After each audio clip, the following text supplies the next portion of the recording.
Hello everyone, this is Akshita. Welcome back to the channel. In this video, we are going to discuss the strategy of social science. So let us start. सबसे पहले हम SST की एक बार रूपरेखा देख लेते हैं कि हमारा सिलेबस किस तरह से आना है.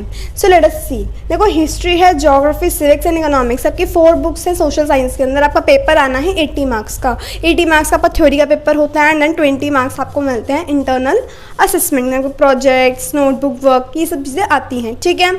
सो देखो यार, ये जो हमारे चारों बुक्स हैं ये चारों ही हमारे 20 मार्क्स की होती हैं. अब देखो जनरली स्टूडेंट्स क्या करते हैं, एक्चुअली हमारा माइंडसेट ही ऐसा होता है कि जो सब्जेक्ट हमें डिफ़िकल्ट लगता है हम उसमें अपना हार्डवर्क ज़्यादा देते हैं और हम बाकियों पे ध्यान नहीं देते. जनरली क्या होता है, हम सिविक्स और इकोनॉमिक्स पे ध्यान नहीं देते. हमारा फोकस रहता है हिस्ट्री पे, ज्योग्राफी. क्योंकि हिस्ट्री हमें याद नहीं होती डेट्स वगैरह, और ज्योग्राफी में चैप्टर्स ज़्यादा होते हैं, याद नहीं होते. जबकि अगर हम देखें तो ये चारों ही हमारे इक्वल मार्क्स के आते हैं, 20 मार्क्स के. So it is very important कि जो ईजी है अगर हम उसमें अपने मार्क्स अच्छे से गेन करें तो पहले हम उसमें करें. तो सिविक्स और इकोनॉमिक्स आपके बिल्कुल टिप्स पे होनी चाहिए. देखो यहाँ पे 2 और 3 मैंने अलग क्यों लिखा है, क्योंकि देखो आपका 5 मार्क्स का क्या आता है, मैप वर्क आता है. तो हिस्ट्री में से आपका 2 मार्क का मैप वर्क आना है एंड ज्योग्राफी में से आपका 3 मार्क्स का मैप वर्क आता है. सो मैप वर्क एक ऐसी चीज़ है जिससे हमें पहले से ही पता होता है कि येस ये तो आना ही आना है. तो मैप वर्क तो हमें अच्छे से करना ही करना है, उसके ऊपर एक अलग वीडियो आ जाएगी. सो देखो हिस्ट्री में से 18 मार्क्स का आपके इन चैप्टर में से आना है. पहला चैप्टर है नेशनलिज्म इन यूरोप. देखो यार मैंने यहाँ पे क्या लिखा है, Digraj sir God. So basically social science का जब भी नाम लिया जाता है तो दिगराज सर का नाम आता है. क्यों? क्योंकि दिगराज सर से अच्छी एसएसटी कोई पढ़ा ही नहीं सकता. आपको दिगराज सर के सारे वन शॉट देख लेना, वो इस साल भी डालेंगे. उनके बहुत सारे लेक्चर्स है, वन शॉट है, रैपिड रिवीजन है. ठीक है, और बहुत अच्छे लेक्चर है, क्वालिटी लेक्चर्स है, मैंने भी उन्हीं से पढ़ा है. आराम बैच में तो बेस्ट है क्योंकि वह एनसीईआरटी की लाइन बाय लाइन आपको रीडिंग करवाते हैं. सो फिर तो कोई प्रॉब्लम ही नहीं है. हिस्ट्री को हमें एज अ स्टोरी याद करना है, वो हम आगे देखते हैं. पहले चैप्टर्स देख लेते हैं कौन कौन से सिलेबस में आने हैं. नेशनलिज्म इन यूरोप आएगा आपका, जिसमें आपने जो लास्ट ईयर फ्रेंच रिवॉल्यूशन पढ़ा था उससे आप डॉट्स कनेक्ट करोगे और इस चैप्टर को समझोगे. फिर आएगा नेशनलिज्म इन इंडिया, जहाँ से आपका मैप वर्क आता है. देखो मैप वर्क हिस्ट्री में आता है सिर्फ एक ही चैप्टर से, चैप्टर नंबर 2 से, नेशनलिज्म इन इंडिया. ये चैप्टर बहुत ही अच्छा चैप्टर है, बहुत ही इजी है. स्टोरी की फॉर्म में याद करोगे तो याद हो जाएगा, क्रोनोलॉजी बनाकर कि येस 1915 में महात्मा गांधी भारत आए, उसके बाद सत्याग्रह हुए, फिर रॉलेट कानून आया, फिर जलियांवाला बाग हत्याकांड हुआ. स्टोरी की फॉर्म में याद करोगे तो याद हो जाएगा. फिर आता है आपका next chapter making of global world. Making of global world जो है इसकी आपकी पहली यूनिट के सिर्फ 2 सब टॉपिक्स आने हैं, ज़्यादा नहीं आएगा. इसलिए मैं कह रही हूँ आपको अपना सिलेबस पता कर लेना डिटेल में इस वाली वेबसाइट पे cbsc.nic.in पे जाके. यहाँ पे मैंने चैप्टर्स लिखे, यही चैप्टर्स आने हैं. थोड़े बहुत टॉपिक डिलीट हुए हैं, 1-2 टॉपिक, वो आपको पता चल जाएगा जब आप देखोगे वेबसाइट पे जाके. फिर आता है आपका last chapter age of industrialisation, जो कि आपका आता है प्रोजेक्ट वर्क में.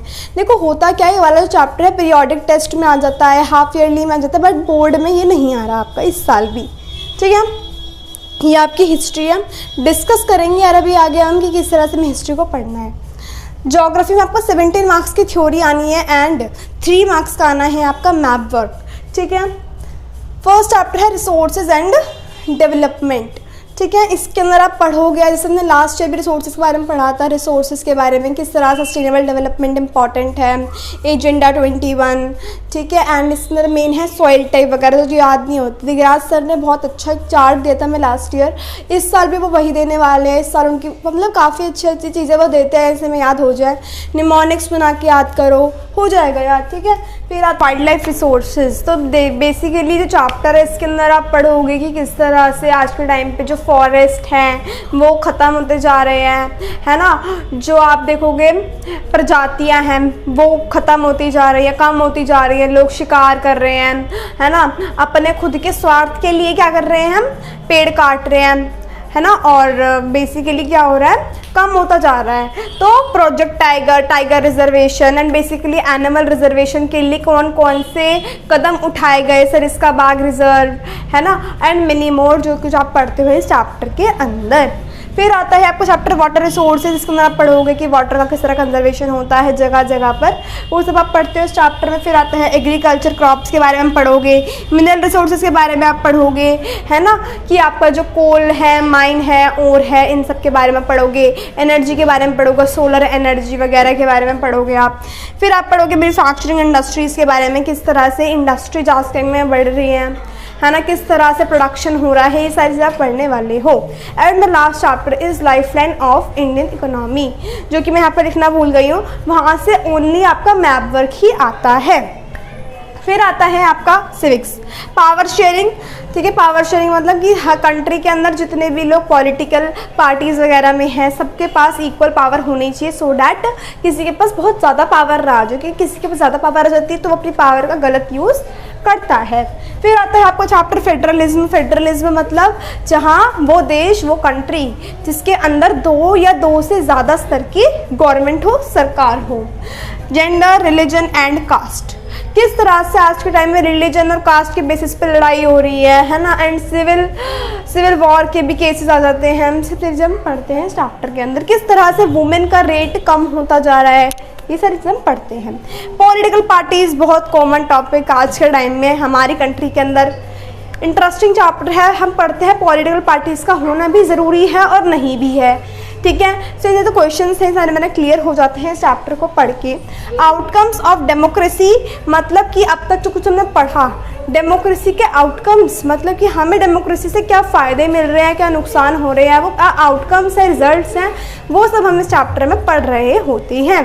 चैप्टर आता है हमारा डेवलपमेंट, किस तरह से हमारा देश डेवलप कर रहा है। डेवलपमेंट में क्या सिर्फ हमारा मनी ही एक इम्पॉर्टेंट रोल प्ले करता है? नहीं, मनी के साथ साथ self respect, friendship, family, love, emotions, ये भी बहुत इंपॉर्टेंट होते हैं, है ना। हमारी हेल्थ, हमारी एजुकेशन सबसे इम्पॉर्टेंट होती है किसी भी कंट्री को डेवलप करने के लिए, ये हम इस चैप्टर के अंदर पढ़ते हैं। सेक्टर ऑफ इकोनॉमिक में हम 3 सेक्टर पढ़ते हैं, ठीक है, प्राइमरी, सेकेंडरी एंड टर्शरी, ठीक है। प्राइमरी में हमारे क्या होते हैं, जो कि प्रोड्यूसर्स होते हैं।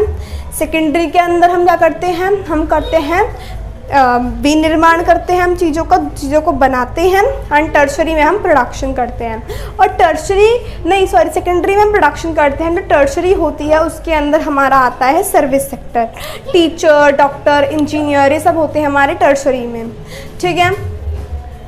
फिर आता है मनी एंड क्रेडिट। देखो मनी एंड क्रेडिट एक इम्पॉर्टेंट चैप्टर है हमारे लिए, इसमें हम क्रेडिट, बैंक वगैरह के बारे में पढ़ते हैं सारी चीज़ें, तो इम्पॉर्टेंट चैप्टर है ये।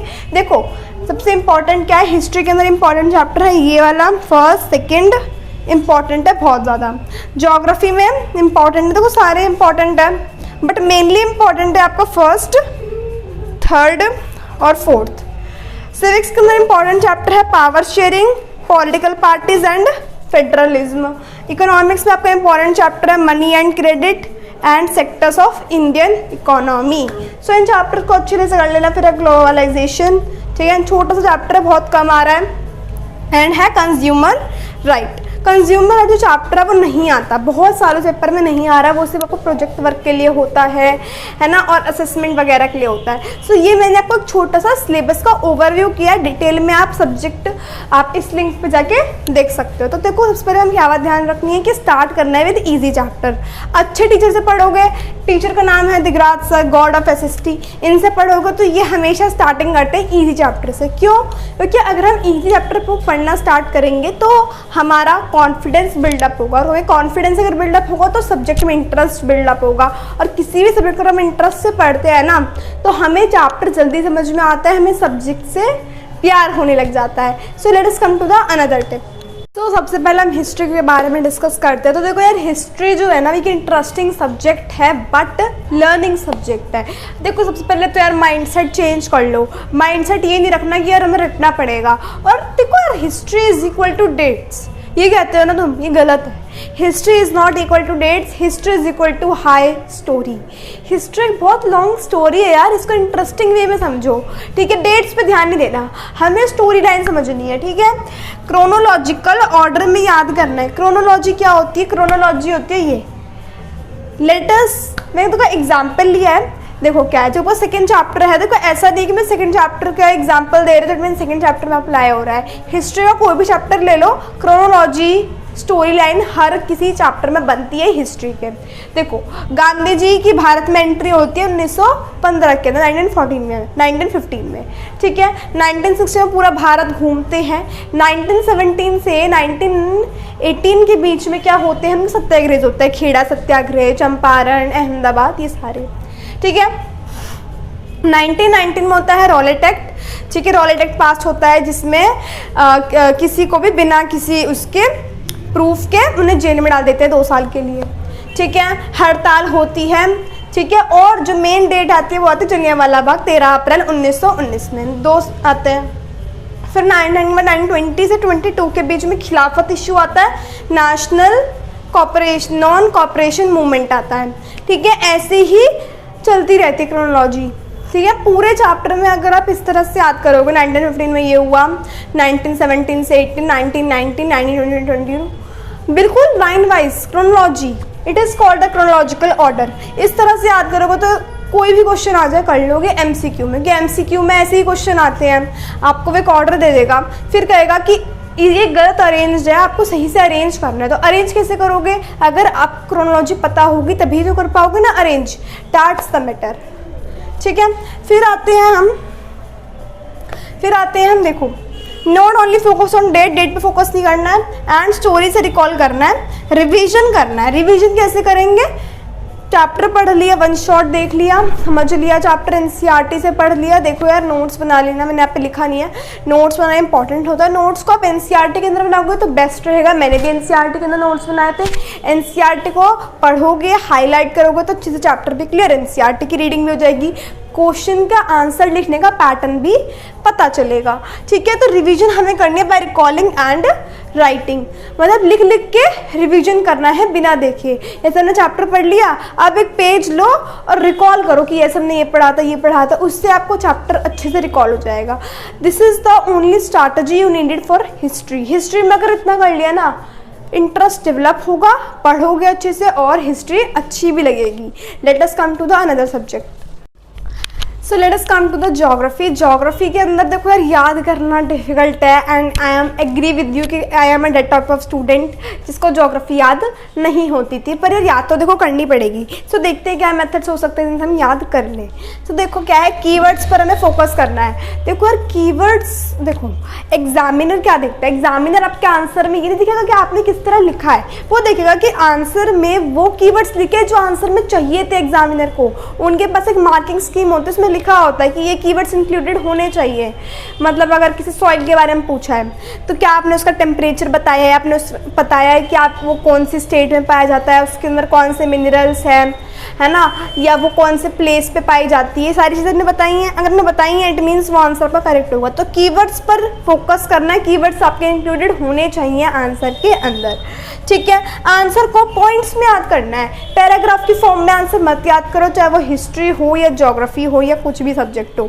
आपको पॉइंट्स में आंसर याद करना है और पॉइंट्स में ही लिख के आना है, तभी आपको अच्छे मार्क्स मिलेंगे, ठीक है। निमोनिक्स, फ्लो चार्ट और टेबल की फॉर्म में याद करने की कोशिश करो। आप अगर आंसर में भी अपना फ्लो चार्ट बना के आते हो ना, तो फ्लो चार्ट के मार्क्स होते हैं कि फ्लो चार्ट से एग्जामिनर पे इंप्रेशन ये पड़ता है कि स्टूडेंट को नॉलेज है, स्टूडेंट को डीप नॉलेज है, उसने फ्लो चार्ट की फॉर्म में एक्सप्लेन किया है, ठीक है। तो जो मेथड हो सकते हैं उनसे याद करो, लिख के याद करो, रिवीजन करो। और ना देखो यार किसी के नोट्स तुम बनाओ ना बनाओ, ज्योग्राफी के शॉर्ट नोट्स बनाना इंपॉर्टेंट है। क्यों? क्योंकि देखो जैसे चैप्टर 1 में आपकी सॉइल है, फिर क्रॉप के नेम्स हैं, इनकी टेबल आप बनाओ और डेली रिवाइज करो। रिवाइज करोगे तो हो जाएगा याद, ठीक है। तो यही कुछ है। और मैप से कनेक्ट करो, चीज़ों को मैप से कनेक्ट करना स्टार्ट कर दो। देखो सबसे इंपॉर्टेंट है स्टेट्स और कैपिटल्स तो याद होनी चाहिए कि कौन सी स्टेट कैपिटल कहाँ पे हमारे मैप के अंदर, ठीक है। और फिर कनेक्ट करो, जैसे हमारी कोई भी सॉइल है, एलुवियल सॉइल है, लेटराइट सॉइल, एरिड सॉइल कहाँ पे पाई जाती है उन्हें मैप पे, मैप की भी साथ साथ प्रैक्टिस हो जाएगी एंड साथ साथ आपको आंसर भी याद हो जाएगा। This is the only strategy needed for geography. Geography को करने का आई थिंक इससे अच्छा वे और कोई नहीं हो सकता, ठीक है। Let us come to the another subject. Going to discuss about civics and economics. तो देखो सिविक्स एंड इकोनॉमिक्स मैंने साथ में क्यों लिया कि हमके 40 मार्क्स स्कोर आप इजीली कर सकते हो। यस 40 मार्क्स आप यहाँ पे स्कोर कर सकते हो क्योंकि काफ़ी ज़्यादा रिलेटेबल सब्जेक्ट्स होते हैं, इजी सब्जेक्ट होते हैं। तो लर्निंग स्कोरिंग पार्ट होते हैं, यहाँ से कॉम्पिटेंसी बेस्ड क्वेश्चन आते हैं आपके MCQ असर्शन रीजन की फॉर्म में, मिस्टेक होती है हमारी असर्शन रीजन की फॉर्म में।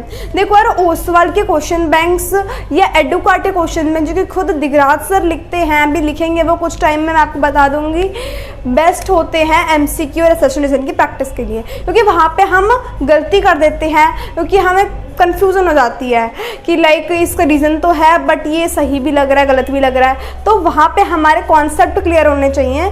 देखो SST में भी कॉन्सेप्ट हमारे क्लियर होने चाहिए, हमें अच्छे से पता होना चाहिए कि फेडरेशन के फीचर्स क्या हैं या पॉलिटिकल पार्टीज़ के एडवांटेज डिसएडवांटेज, कुछ ना कुछ शॉर्ट टॉपिक्स होते हैं जो कि आने ही आने होते हैं। 80-20 रूल मतलब कि CBSE के अंदर 20% टॉपिक ऐसे होते हैं जहाँ से हर साल 80% पेपर आता है, रिपीट होता है। ठीक है, वो भी हम आगे की वीडियोस में डिस्कस करेंगे। ठीक है, तो इसीलिए इसके अंदर हमें कॉम्पिटेंसी बेस्ड क्वेश्चन की प्रैक्टिस अपनी रखनी है, अपने MCQs की प्रैक्टिस रखनी है और हर एक टॉपिक को क्लियर रखना है, क्रिस्टल क्लियर। फिर आता है notes revision, active recall. Active recall method बहुत इंपॉर्टेंट होता है आपकी रिवीजन के लिए। एक्टिव रिकॉल का मतलब ये है कि आपने वो चैप्टर पढ़ लिया, नेक्स्ट डे क्या करना है, आपको रिवाइज नहीं करना कॉपी खोल के, आपको बैठना और आंखें बंद करके सोचना है कि मैंने कल क्या पढ़ा था। लिखना है, उसको याद है तो आप रिकॉल कर सकते हो, लिखोगे ज़्यादा बेस्ट रहेगा। लिखना है कि मैंने क्या पढ़ा था, पॉइंट्स लिखने हैं, चाहे कैसी भी राइटिंग में लिखो, उसमें नहीं रफ लिखने हैं, पर शॉर्ट में वो पॉइंट्स लिखो जो आपने पढ़े थे उस चैप्टर के बारे में। जो नहीं याद आ रहा है उसको रिवाइज करो, उससे क्या होगा आप रिकॉल कर पाओगे कि जो मैंने लास्ट टाइम पढ़ा क्या वो मुझे याद है या नहीं। सो बहुत इंपॉर्टेंट स्ट्रैटेजी है for revision. Let us come to the another topic.